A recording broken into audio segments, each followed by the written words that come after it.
আজকের ব্রিগেড এবং 26-এর নির্বাচনের আগে আজকের ব্রিগেড অত্যন্ত গুরুত্বপূর্ণ, কি বার্তা থাকছে সাধারণ মানুষের জন্য? শ্রমিক, কৃষক, ক্ষেতমজুর, মেহনতি মানুষের প্রত্যেকটা দিনের লড়াই গুরুত্বপূর্ণ। ব্রিগেড সেখানে একটা অন্য মাইলস্টোন।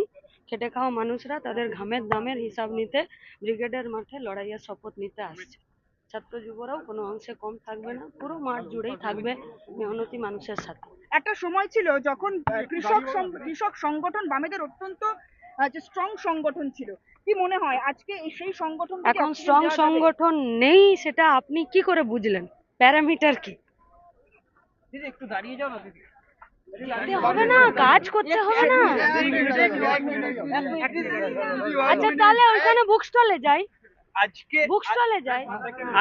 আজকের এই ব্রিগেডকে নিয়ে কটাক্ষ ইতিমধ্যেই করছে তৃণমূল এবং বিজেপি, কি বলবেন? দেখুন, চাকরি চুরি হয়ে গেছে, বালি চুরি, মাটি চুরি, জমি চুরি সব হয়ে গেছে।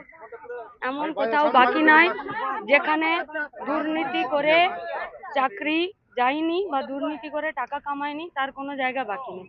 শুধু জেলে যাওয়া বাকি আছে। ফলে তো ঠান্ডা ঘরে বসে বসে মেহনতি মানুষের আন্দোলনকে কটাক্ষ করবে না তো কাজ কি? কাজ আছে কিছু?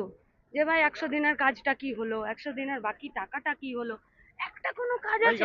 আচ্ছা ছেড়ে দিন, এই অন্তত পক্ষে ঠান্ডা ঘরে বসে কটাক্ষ না করে ওয়েমার গুলো খুঁজলে তো পারে। চল